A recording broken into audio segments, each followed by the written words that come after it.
Thank you, Speaker. Now for something different. I too rise to speak on C-32, the Fall Economic Statement Implementation 2022, but I will focus my remarks on just one tiny subsection of the Act. And you guessed right, it is about charities, so I urge you to be charitable to me as I encroach on your time at this late hour. And for good reason, colleagues. During and after the pandemic, when Canadians were in need, it was Canada's many charities that stepped up to the plate to deliver essential services. It was not easy. This is not a sector that has the resources to pivot easily, but it did. And in doing so, it provided much-needed services to young people in stress, to women in shelters, and to poor people in need of food. Now, post-pandemic, they are adjusting to new demands and a new reality. On the one hand, the demands on their services are rising, and on the other hand, the level of donations is sinking. It is again the charities that are taking the brunt. So they will be very relieved and very supportive of the measure in the bill, which raises the disbursement quota for foundations from 3.5% to 5%. This measure, as Senator Lofreda has stated, will generate close to $400 million or more for charities throughout Canada. As pointed out by the government, every year charities are required to spend a minimum amount based on the value of their investment. So if you set up a private foundation with an initial investment of $10 million, for which you receive a charitable tax credit, there is an expectation that some base amount of the returns will be disbursed annually in pursuit of the charitable purpose of the foundation. This is known as the disbursement quota. And just in jargon in the charitable sector, we call it the DQ, so I'm going to call it the DQ as well. And it ensures that charitable donations are being invested into our communities and not instead being hoarded in investment accounts. In 1976, the government set the DQ at 5%. It lowered it to 4.5% in 2000. No, it subsequently lowered it into 4.5%, and it remained unchanged for 20 years until 2004, when it was reduced from 4.5% to 3.5%. In order to be more representative, the policy rationale was that it needed to be more representative of historical, long-term, real rates of return at that time. Remember, there was a meltdown at that time. However, since then, the market has not only stabilized, but has generated returns of 10% or more. But the DQ has remained static at 3.5%. Following consultations with the sector in 2021, Bill C-32 proposes to introduce a new graduated disbursement quota for charities. For investment assets exceeding $1 million, the rate of the disbursement quota will be increased from 3.5% to 5%. This new higher rate will boost support for the charitable sector while being set at a level that is sustainable and ensures the continuous availability of funding over the long term. Colleagues, I support this measure for obvious reasons. It brings more funding, private funding to charities. It brings us in line with similar jurisdictions like the USA. It is a modest change from 3.5% to 5%. Some advocates had pushed for a DQ of 10%, which would have seen much, much more money go to charities.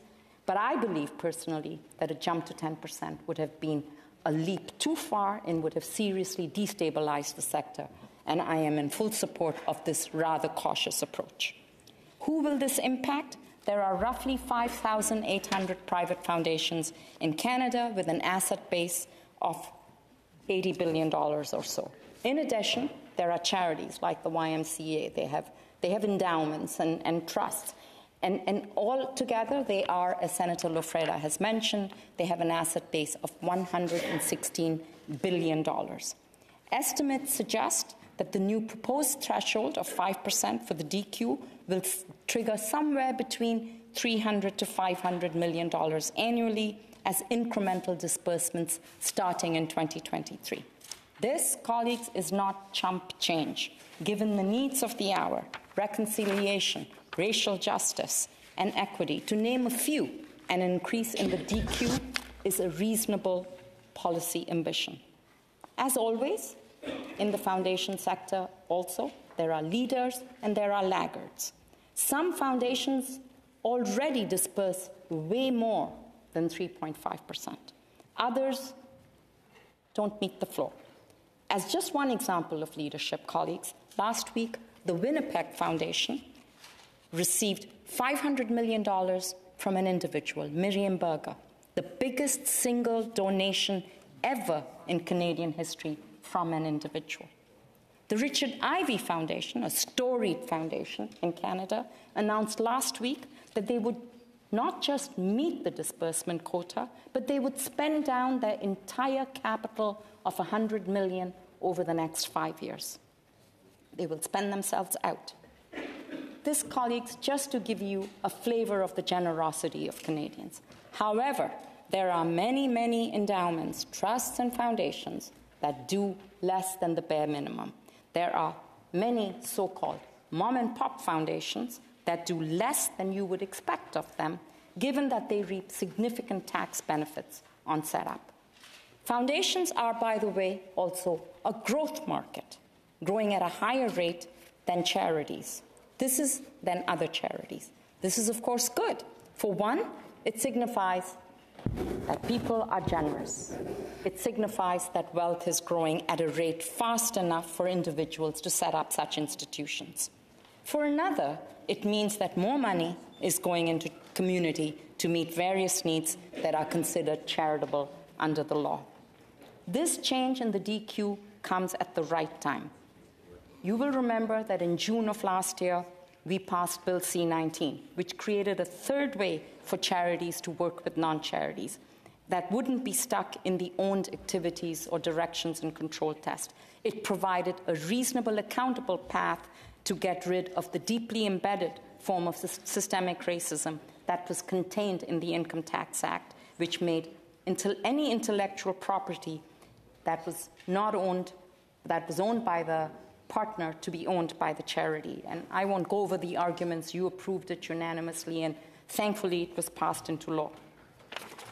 Colleagues, these are big and important changes. In its place will be strong and effective partnerships, and the increase in the disbursement quota will increase the absolute amount of money spent on causes. And because of the new changes, it will create a more equitable distribution of charitable funds that will reach Indigenous communities, BIPOC communities, local development communities in the Global South. I should tell you that although I agree with this proposal, there was some initial feedback from foundations that I'd like to share with you. First of all, we know that the markets have been in economic turmoil this last year, and foundations are concerned about their returns in the moment. Second, there are some foundations who have bylaws that require the retention of their initial capital in perpetuity. So an increase in the disbursement quota for these kinds of charities and for the charities who are worried about... Sorry, but lasers are scraping up against your microphone and it's hard to hear you. Sorry. I have a bad habit of doing that. I will not do that again, I promise. So these charities and foundations may find themselves in the unenviable position of taking on riskier investments to meet the new higher disbursement quota. But my position is what goes up must come down, and what goes down must go up. At least I tell myself that every time I view the returns on my own investments. And in addition, should a foundation or a charity be in severe straits, they are able to ask the CRA for special consideration, and an agreement can be reached to disperse less than the 5%. But now, under this new bill, the CRA will be required by law to publish all such arrangements in the interest of transparency. And this is new and a very welcome change.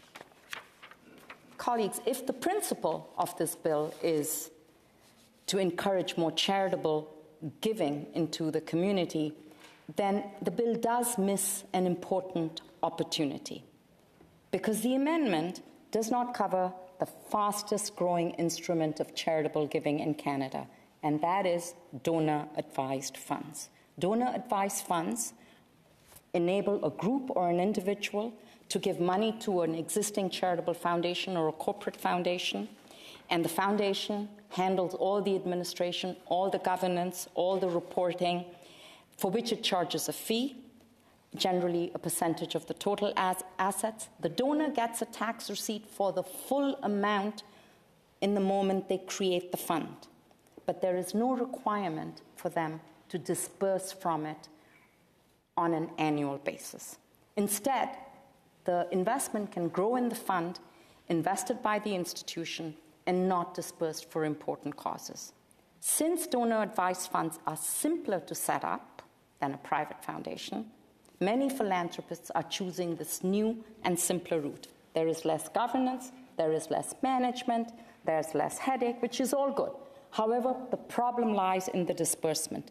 The holding entity, which is the community foundation, usually a community foundation or a corporate foundation, likely has many sub-funds. And if on a total, on an aggregate level, they disperse 5%, then they are fine. But there's no requirement for every single fund to meet the threshold of 3.5% or 5%. Perhaps this is the next measure the government can look at in the future. I'm not making an amendment, colleagues, given that the value of donor-advised funds in Canada today stands at $4.5 billion.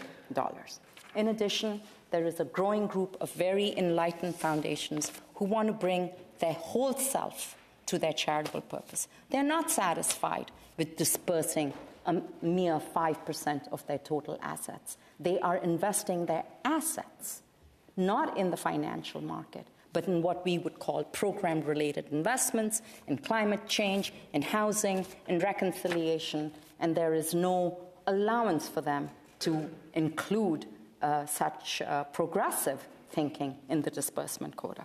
So, colleagues, in conclusion, I really welcome this measure, and I encourage the government to look into future possibilities in the Income Tax Act to create greater fairness for both taxpayers and charities. Thank you.